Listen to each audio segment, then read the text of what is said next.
섬기는 사람들이 중심입니다라는 제목으로 은혜 나누기 원합니다. 할렐루야. 먼저 보는 사람이 섬기는 사람이다. 필리핀의 유명한 부자 사업가 아들 카풍 카우라는 청년이 있었습니다. 그는 신학교에 들어가서 학교에 가보니까 화장실이 또 욕실이 너무 더럽고 냄새가 나는 거예요. 워낙 부자 아들로 살다 보니까 그런 걸 경험해 보지 못했죠. 그래서 너무 더러운 화장실과 또 욕실을 보고 너무 화가 나가지고 신학교 학장실 찾아가가지고 학장님이 막 뭐라 그러는 거예요. 어떻게 이렇게 더러운 데서 우리가 공부를 할 수 있겠냐고. 제발 좀 화장실 좀 치워주고 욕실 좀 청소해 주세요.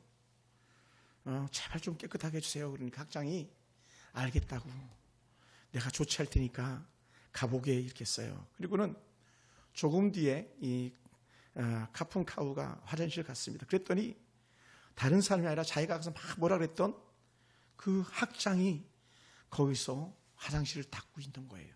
청소를 하고 있습니다. 이 청년은 워낙 부자로 살았기 때문에 당연히 청소부들이 와가지고 화장실 청소할 줄 알았어요. 학장이 말 한마디만 하면 화장실이 깨끗해질 줄 알았어요. 그랬는데 그게 아니라 학장이 직접 이렇게 청소를 하고 있는 거예요. 그러면서 학장이 그 학생 보고 이렇게 말합니다. 조금 더 있다가 들어오게, 아직 청소가 덜 됐네, 조금 있다가 보면 깨끗해질 걸세, 이렇게 말하는 거예요. 그러니까 이 아이가 얘기를 합니다. 아니, 청소부 데려다 시키면 깨끗해질 텐데 어떻게 학장이 직접 청소를 합니까? 그랬더니 이 학장이 하시는 말씀이 뭐냐면, 천국은 그런 곳이라네. 교회나 신학교는 먼저 일거리를 보는 사람이 일하는 곳이라네, 이렇게 말하는 거예요. 돈으로 해결하는 데가 아니라고. 세상이라면 돈으로 하고 힘으로 할 수 있겠지만 하나님의 나라나 교회는, 또한 신학교는 그렇게 하는 게 아니라고 그랬어요.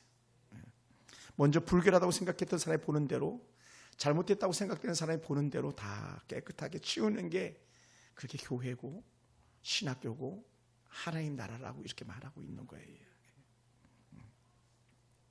그러면서 한마디 더 합니다. 자네는 워낙 부잣집에 살아가지고 이런 데 와보니까 불결해 보이지. 하지만 다른 사람들은 그게 더럽다고 느끼지 못한다네. 그런 느낌이 있는 사람들만이 깨끗하게 할 수 있는 거라는, 이렇게 말을 하는 거예요.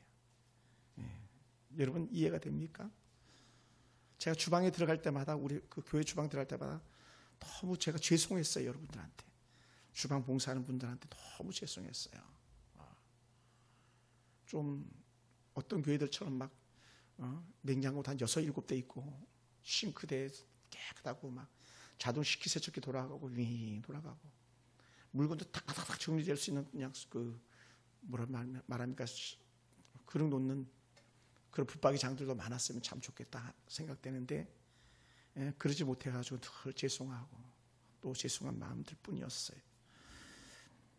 여러분, 교회는요, 이름 없이 빚도 없이 섬기는 사람들 때문에 존재하는 데다라는 걸 결코 잊어서는 안 됩니다. 할렐루야. 모든 것이 그래요. 모든 것이. 그러다 보니까 사도 베드로가 오늘 그 흩어진 유대인들에게 하는 말씀이, 억지로 하지 마. 약물을 치되 억지로 하지 말고 하나님의 뜻을 따라 자원하는 마음으로 하는 거야. 자원하는 마음으로. 그리고 더더욱 더러운 이득을 위해서 하지 말고 기꺼이 하는 거야, 이렇게 말씀하고 있습니다. 억지로 하지 말고 자원하여 하고 이득을 위해서 하지 말고 기꺼이 하라. 여보, 내가 한 게 얼마인데, 목사님 내가 한 게 얼마인데, 내가 한 거 목사님 알기나 해, 보기나 했어요. 막 이렇게 어떤 교회들 그렇게 하는 것들도 간혹 있거든요. 우리 교회는 그러지 않아서 참 감사해요. 그러지 않아서 정말 감사합니다. 그리고 또 우리 교회는 그렇지 않은데, 예전에 제가 사역했던 어느 교회는 그 주차장 자리가 있는데 그 주차장은 그 장로님만 돼야 되는 거예요. 한 700명 되는 교회 주차장이 좁거든요. 그 자리도 없거든요. 그 장로님만 돼야 되는 거예요. 그것 때문에 더 큰 소리가 나게 돼요. 그게 아닌데, 예를 들어서 영적 지위가 더 오래되면 오래될수록 더 겸손하고 더 낮아지고 더 세워줘야 되는데, 사랑의 교회, 제가 지난주 중에 월화 양일간 교육을 받았고 왔습니다마는, 사랑의 오정희 목사님 그러시더라고요. 거기 직원들만 250명이 되거든요. 부목사면 거의 200명 되니까요. 엄청난 양 아닙니까? 그래서 목사님이 강의 중에 갑자기 이렇게 얘기하더라고요. 부목사들이 1부부터 예배가 6부까지 있는데 그 제일 좋은 자리에다가 차를 놓고 하루 종일 그 자리를 갖다가 자기가 차지하고 있다고. 그러면서 하셨던 말씀이 뭐냐? 그것은 범죄행위야, 범죄행위. 범죄라고. 그거는 이 얘기는 뭐냐면, 가장 좋은 것은 가장 귀한 성도들에게 내어줘야지. 일찍 오면 당연히 자리가 비어있지. 그러니까 그 자리에 하루 종일 차로 되는다. 그렇게 해서는 안 되는데, 제가 예전에 사역했던 의정부에서도 그래. 그것도 추천이 그렇게 크지 않거든요. 그럼 부목사님들 오면 제일 좋은 자리 먼저 차지하잖아요. 그러면 안 되고 제일 후진 데다가, 구석진 데다가 차지하라는 거예요. 근데 그게 잘 안 된다는 거예요. 왜? 사람들은 본성이 좀 더 좋은 자리, 좀 더 편한 자리, 좀 더 나은 것을 갖고 싶어하는 그런 본성들이 있다는 거예요. 근데 교회 영적 리더들은요, 그래서는 안 된다는 거죠. 그래서는 안 되는 거예요. 만약 여러분들이 억지로 하지 않고 자원함을 하고 이득을 위해서 하지 않고 주장하는 자세로 하지 않는다면 거기에 따른 큰 상급이 있다고 말합니다. 뭐라고 말씀하고 있습니까? 여러분이 본이 되기만 한다면 목자장이 나타나실 그때에 시들지 아니하는 영광의 관을 주겠다는 거예요. 할렐루야. 그러니까 여러분, 오늘 여러분이 수고하고 쓰는 그 모든 것들의 아름다운 은혜의 관을 주께서 허락하신다는 거예요. 누가 보게 했든 모르게 했든, 만약에 우리 어떤 집사님이 그 어르신들 위해서 막 계란을 삶아가지고 와서 드리고 막 더 좋은 거 하나 더 드리려고 하고 막, 우리 할머니 집사님들은 막 그 주머니에 막 사탕 넣어 갖고 와가지고 애들 주려고 하는 그 모습을 하나님께서 기억하신다는 거예요. 아멘. 하나님께서.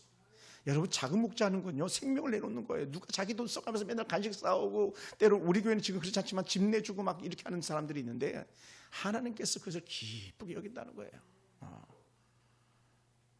기쁘게, 즐겁게.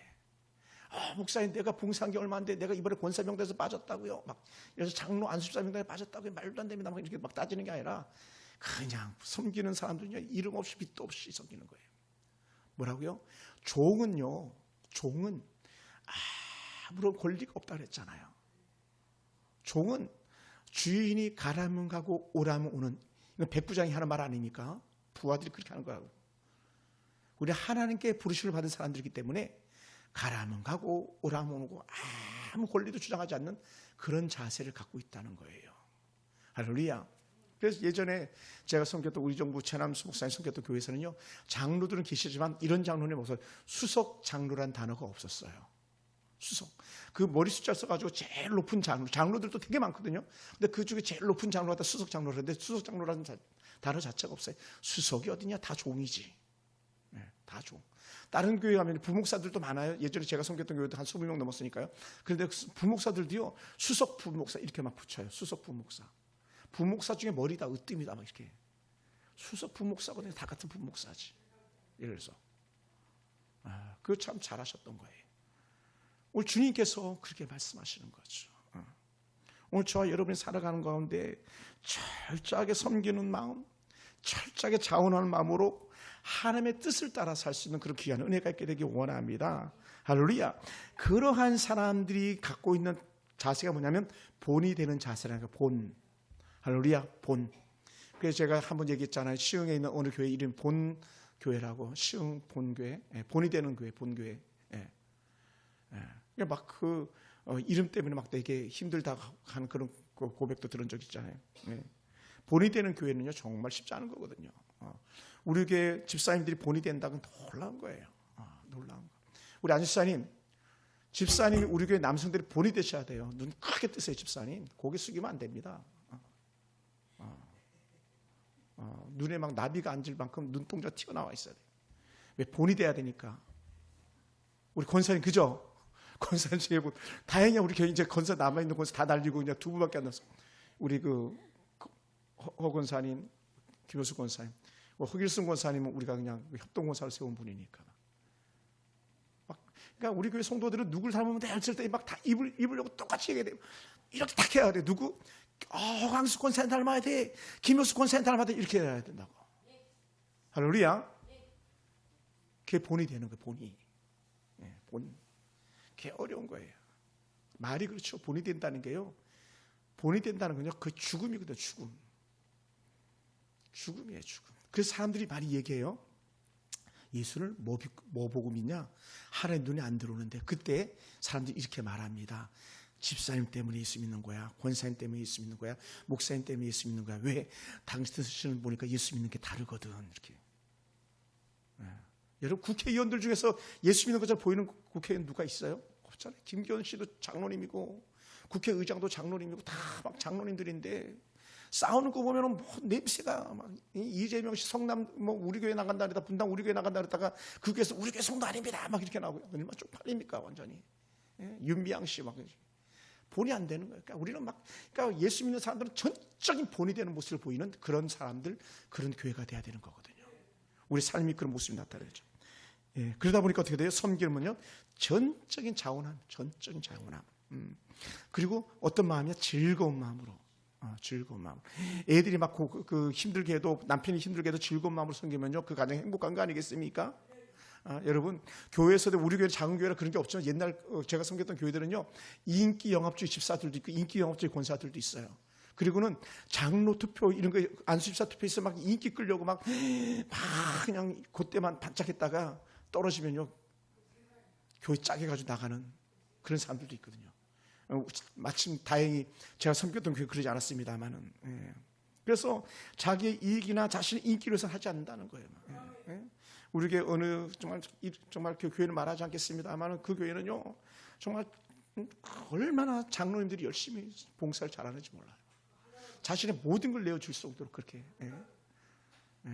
창일교회라는 그런 교회인데 얼마나 열심히 잘하는지 몰라요. 본이 돼요. 그래서 오늘 저희가요 만약에 약물의 본이 된다면 이건 큰 은혜 줄 믿습니다. 할렐루야. 그러니까 우리 김태수 사님은 목장의 양들에게 큰 본이 되고 우리 사모님 작은 목자를 본이 되고 저 목자니까 본이 되고 남교영 집사님은 작은 목자니까 본이 돼요. 왜? 예수님께서 그렇게 말씀하셨으니까 너희는 본이 돼야 되는 거야. 너희가 바로 본복이야 이렇게 말하는 거잖아요. 할렐루야. 그래서 충성된 일꾼들은요 철저하게 자신을 갖다가 드러내지 않고 숨은 자가 은닉된 것 자처럼 하면서도 할 건 다 해나가는 그런 사람들이라는 것이죠. 그래서 사도 바울은 고린도전서 4장 2절에 이렇게 말씀했습니다. 사람이 마땅히 우리를 그리스도의 일꾼이요 하나님의 비밀을 맡은 자로 여길지어다 그랬어요. 여러분이 그리스도의 일꾼이고 하나님의 비밀, 복음의 비밀을 맡은 자니까 이 비밀을 우리가 알았으니 이걸 말하지 않고 배길 수 없는 숨겨져 있는 하나님의 거룩한 복음의 비밀을 갖다 말할 수밖에 없는 그런 사람이라고 말했어요. 그러면서 했던 말씀이 뭐냐면요. 우리 귀에 아주 익숙한 그런 요절인데 고린도전서 4장 2절에 맡은 자들에게 구할 것은 그렇죠. 충성이니라. 아멘.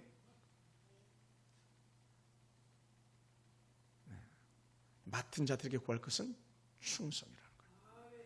충성 한문으로 설명했죠.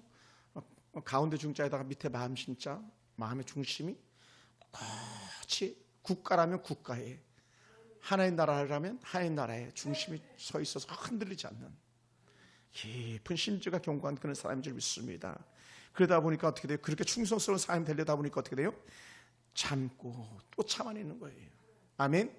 인내하고 또 인내하는 거예요. 그래서 우리는 열심히 부지런히 일하고 일함에 있어서는 인내하고, 그래서 사도 요한이 밤모습에서 바라봤던 놀라운 은혜 말씀 중에 하나님께 주셨던 영적 칭찬이 있었어요. 칭찬이 뭐냐? 또 내가 참고 내 이름을 위하여 견디고 게으르지 않은 것을 내가 아노라라고 하는 그런 교회에 대한 칭찬이 있었어요. 그러니까 교회들이 참고 이름을 위해서 견뎌내는, 예수 그리스도의 이름 때문에 견뎌내는, 그러면서도 불구하고 예수 그리스도의 이름 때문에 부지런히 열심히 수고하고 계시는 것을 하나님께서 보고 계시다는 거예요. 아멘.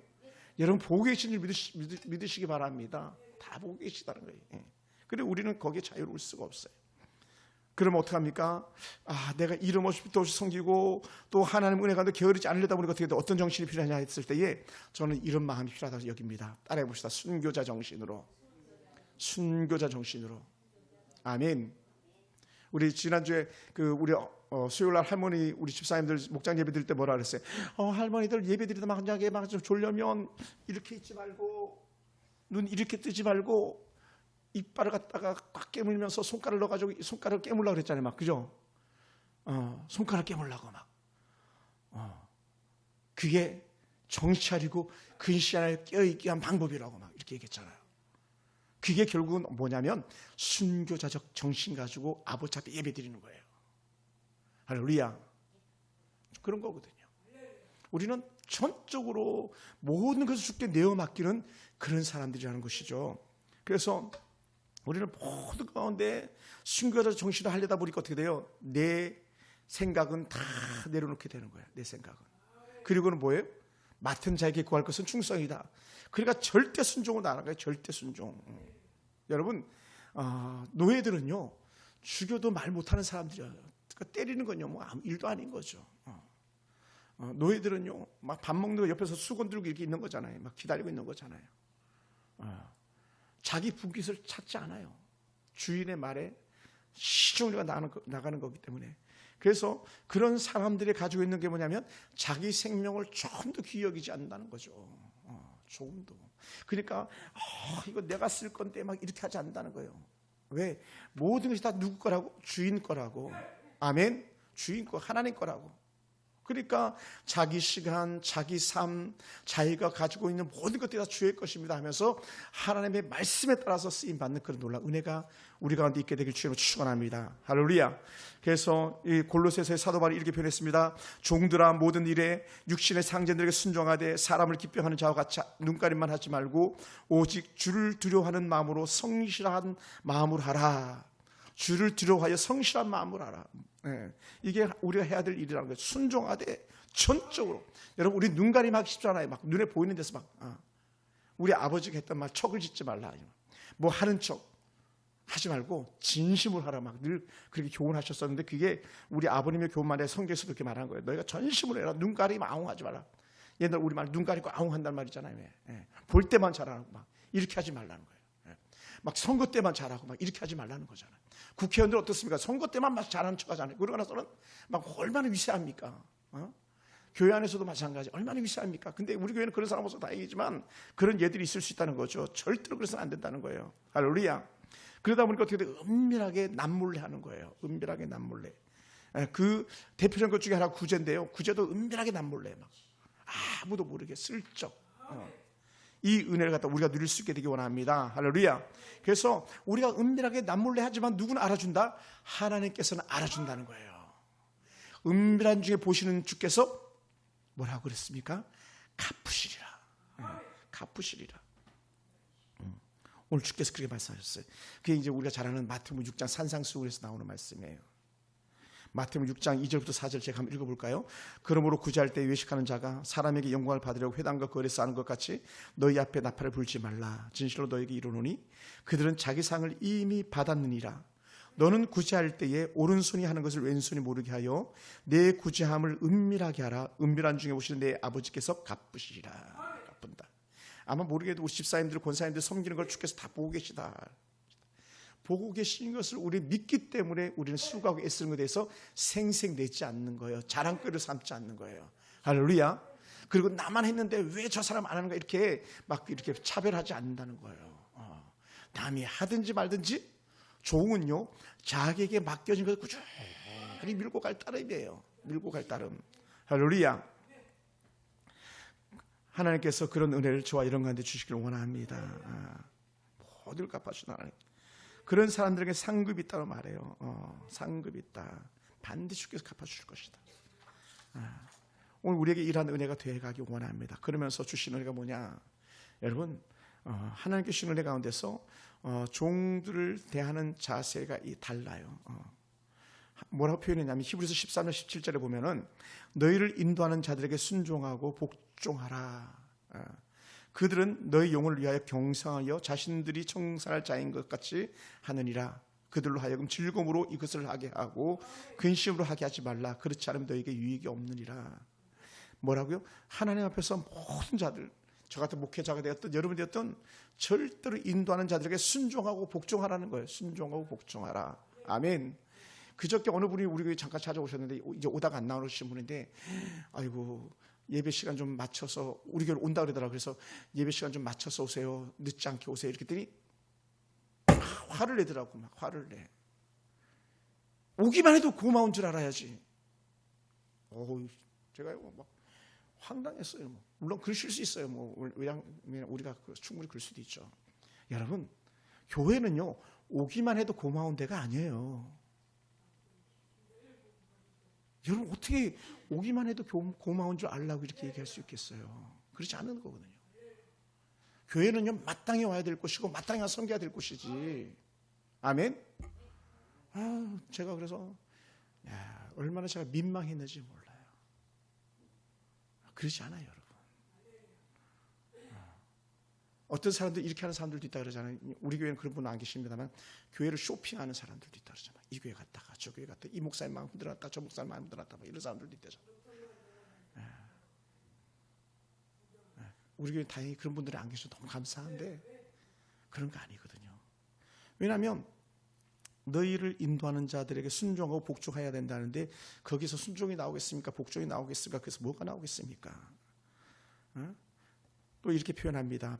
히브리서 14장 17절에서 그들은 너희 영혼을 위하여 경성하기를 자신들이 청산을 자인 것 같이 한다라는 거예요. 뭐라고요? 그 영혼이 여러분의 영혼을 위해서 얼마나 수고하고 애쓰냐는 거예요. 맡은 자들이. 그러니 그들에게 순종하고 복종해야지 이렇게 나오는 거죠. 그러면 사실 또 말씀이 뭐냐면 근심하게 하지 말라라는 거예요. 어떤 사람 앞서서 일하는 사람들, 앞서서 리더들, 목자들 근심하게 하지 말라. 그렇지 않으면 너에게 유익이 없다라고 말해요. 제가 사역하면서 늘 근심거리는 사람들도 있었거든요. 예전에는요. 어떡하지? 그렇게 하지 말라는 거예요. 유익이 없다는 거예요. 오히려 좋은 은혜 가운데 누가 봐도 저 사람 진짜 괜찮다고 여겨지는 수르브에게 여인이 자식을 위한 그 마음처럼 주의 교회를 향해서 주의 나를 위해서 그런 마음만 갖기만 한다면 놀란 은혜가 임한 줄 믿습니다. 할렐루야. 할렐루야. 그 모습을 갖는 거예요. 그러다 보니까 어떤 일들이냐면 고난 가운데도 함께하고 즐거운 가운데도 함께하는 거예요. 위기 가운데도 함께하고요. 아멘. 이게 주의 일꾼들의 자세인 거예요. 여러분 생각해 보세요. 그 이스라엘 백성들 승승장구하면서 홍해를 건넜던 사람들이 쓴물이 단물 되게 하시는 그 은혜를 맛본 사람들이 이제는 자기들이 막 생명을 걸고 싸워야 될 전쟁에 임했을 때 어떻게 됩니까? 그 전쟁에 나가서 싸우기에 기꺼이 자신의 생명을 내놓는 사람들 아닙니까? 누가 그랬어요? 아론과 훌도 그랬고요. 여호수아와 갈렙도 그랬고요. 전적으로 자기 생명을 내놓는 싸움에 나가는 사람이에요. 여호수아는 가서 막 칼부림하면서 적과 1대1로 싸워서 대처해서 나갔던 사람이고요. 모세가 그 산에서 기도할 때 힘이 들어 어려워할 때에 아론이라는 사람과 훌이라는 사람은 모세의 팔이 내려오지 않도록 지치지 않도록 그 팔을 잡아주는 사람들이었잖아요. 그게 영적 원리인 거예요. 이건 가정에서도 마찬가지예요. 남편이 힘들어하면 아내가 잡아주는 겁니다. 자식이 힘들어하면 엄마 아빠가 잡아주는 겁니다. 이 영적 원리가 있는 가정만이 살아나는 거예요. 내가 한 게 얼마인데, 내가 가진 게 얼마인데, 내가 가지고 있는 지분이 얼마인데, 절대로 이게 아니고 전적으로 모든 것이 은혜였습니다 이렇게 고백하면서 그래 다 가져라 내줄 수 있는 그런 사람이 하나님 나라의 진짜 일꾼인 거죠. 그럼 여러분들이 이렇게 말하고 싶으래요. 목사님 그건 이론이잖아. 이론. 아닙니다. 이론이 실제가 되는 거예요. 이론은 뭡니까? 말씀이 우리 가운데 이론같처럼 다가오지만 이 이론 자체가 뭐로 다가오냐면 실제로 다가오는 거예요. 아멘. 말씀이 육신에 우리 가운데 가시면 우리가 그 영광을 보니 아버지 하나님의 영광이요 그 안에 은혜와 진리가 충만하다고 말씀하셨는데 이 예수님의 은혜가 저의 속에 갖춰진 것이 아니라 우리 삶 속에 드러나가지고 여러분의 가정과 여러분의 일터에서 또 주의 몸된 교회에서 그것이 열매가 돼서 나타나는 줄 믿습니다. 할렐루야. 이 삶의 모습을 우리가 갖는 거예요. 그러니까 어떻게 보면 나는 없습니다. 다 내려놓는 거죠. 얼마나 귀한 사람이 있는지 여러분 제가 설교한 적은 없습니다만은 하고 싶어도 제가 못했습니다만은 이런 부분이 있어요. 우리 한번 찾아서 한번 읽어볼까요? 구약 역대상 11장 16절부터 19절입니다. 구약 역대상 11장 열왕기상과 역대상 합니다. 역대상 16장 11장 16절부터 19절 역대상 11장 16절 제가 아는 성경은 628쪽에 있네요. 찾으셨으면 16절 우리 같이 한번 읽어볼까요? 제가 먼저 읽겠습니다. 그때에 다윗은 산성에 있고 브레스 사람들의 진영은 베들레헴에 있는지라. 17절 못 찾으셨습니까? 역대상 11장 17절 다 시작. 다윗이 갈망하여 이르되 베들레헴 성문 곁 우물물을 누가 내게 마시게 할까 하고 이 세 사람이 블레셋 사람들의 군대를 돌파하고 지나가서 베들레헴 성문 곁 우물물을 길어 가지고 다윗에게로 왔으나 다윗이 마시기 기뻐하지 아니하고 그 물을 여호와께 부어 드리고 19절 시작. 이르되 내 하나님이여 내가 결단코 이런 일을 하지 아니하리이다.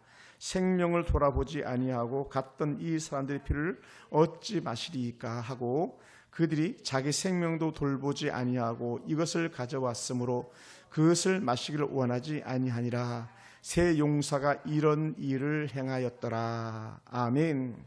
여러분 여호와께서 쓰시는 하나님의 사람 다윗에게 있는 새 용사인데요. 이 새 용사가 다윗을 위해서 생명을 걸고 물 한 바가지 구하러 간 거예요.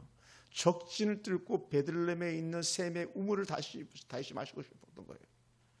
그러니 다윗이 그 물을 좀 먹고 싶다. 목이 마르니까 야 누가 베들레헴 성문의 우물 내게 마시게 하겠느냐. 누가 그 물 좀 떠올 수 있겠어. 이렇게. 그럴 때에 이 세 용사가 그 말이 떨어지기가 무섭게 베들레헴 성문 곁 우물물을 길어가지고 올라왔다는 거야. 생명을 걸고. 얼마나 귀합니까? 그러니 그 생명을 걸고 길러온 물을 갖다가 다시 그 자리에서 벌컥벌컥 마셔야 되잖아. 원래 마시려고 길어오라 그랬으니 근데요 차마 그 물을 마시지 못하는 거예요. 왜요? 그 세 명의 신하들이 충성스럽게 생명을 걸고 또 온 그 물을 차마 마실 수 없어가지고 그 물을 갖다 여호와의 제단에 부어드리는 거예요. 부어드리는 거예요. 물도 제물로 쓰입니다. 엘리야가 그 갈멜산에서 제단에 물 붓듯이 물도 제물로 쓰이는 건데 놀라운 은혜 아닙니까, 여러분? 누가 생명을 걸고 그렇게 하겠습니까? 근데 저는요 그런 장로님들을 많이 배웠어요.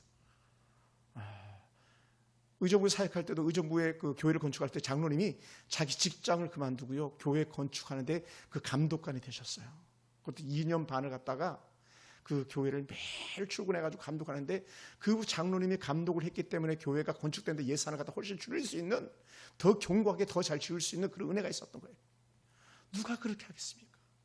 이 장로님, 김 장로님, 박 장로님 저 아프리카 또 아르헨티나 남미 각종 갔다 오시면은요 두말하지 않고 자기 다들 직장에 양해를 구하고 거기에 자비장으로 돈도 안 줍니다. 교회에서 전적 자비나 그 선교지 가서 땅 사주고 오고 성금하고 오고 위로해주고 오고 목사님 이번에 어디 갑니다 하면은 막 자기 직장 내려놓고 그냥 가서 같이 집회 다녀오고 막 재정 서포트하고 이런 식으로 한다는 거예요. 놀라운 거죠. 그런 사람들이 많아요. 총회장 나오는 교회 장로님들은 한결같이 그런 분들이 계시더라고요. 그러니까 뭐 그런 분들은 막 담임 목사님 가는 데마다 따라다니면서 섬기기에 여운이 없는 그런 사람들. 이게 다윗에게 있어서 새 용사 같은 사람인 거죠. 새 용사 같은 사람. 부르면 언제든지 달려올 수 있는 사람, 부르면 언제든지 어디든지 달려갈 수 있는 사람, 이런 사람들. 할렐루야. 제가요, 우리는 그런 상황은 아닙니다만은 가끔 함께 외국에 이렇게 목회사님들과 또 수련을 이렇게 갔다 오면 두 부류가 있는 거예요. 어떤 분은 공항버스 메시지 막 찾는 부류가 있어요. 차가 바로 와야 될 텐데, 또 어떤 부류는 이미 그냥 교회 성도들이 차를 대기하고 있는 목사님 오시기만 하면 트렁크를 받아가지고 차에다 넣어줄 수 있는, 그리고 모시고 오는 이런 부류들이 있어요. 물론 교회 수준에 따라 다르겠고 또 교육 훈련에 따라 다르겠지만 오늘 다윗에게 있는 이런 새 용사와 같은 사람들이 누구예요? 여러분이 될 수 있는 거예요. 아멘. 남궁영 집사님, 그죠? 집사님 같은 사람들이 돼야 돼요. 누가 하겠어요? 저라 목사님 공항 가셨어. 2시에 들어올 거야.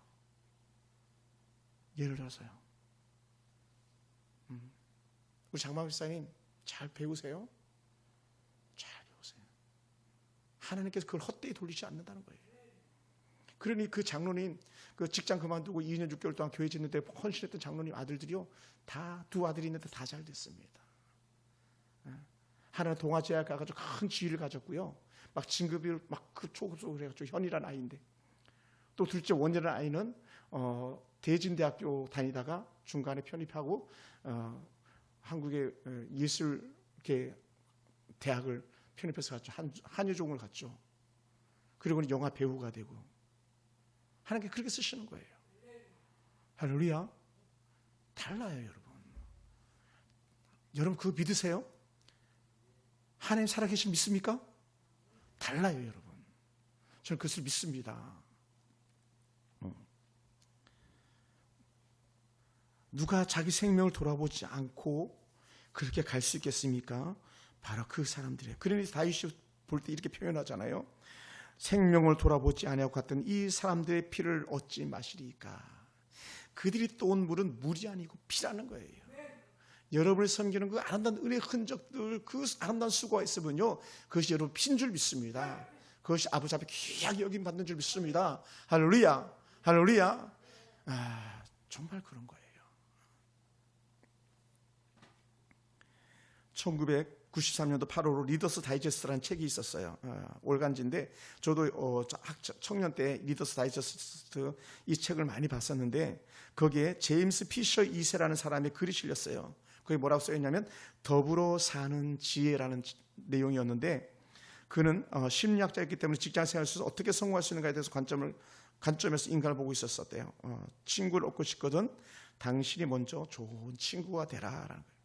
저는 이걸 의역해가지고 이렇게 말하고 싶어요. 여러분이 정말 좋은 성도가 되고 싶거든 좋은 하나님의 말씀 가운데 동행해라.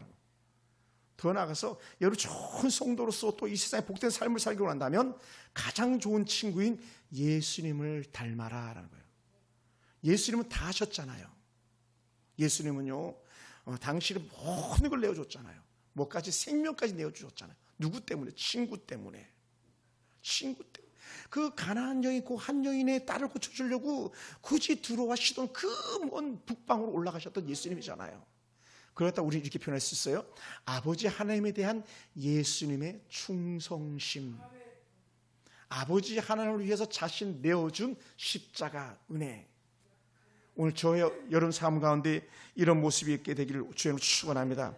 그러면서 제임스 피셔가 뭐라고 마지막에 말했냐면요, 만약에 당신들이 섬김을 받기 원한다면 먼저 섬겨보시기 바랍니다 라고 했어요. 가장 좋은 성공의 비결은 먼저예요.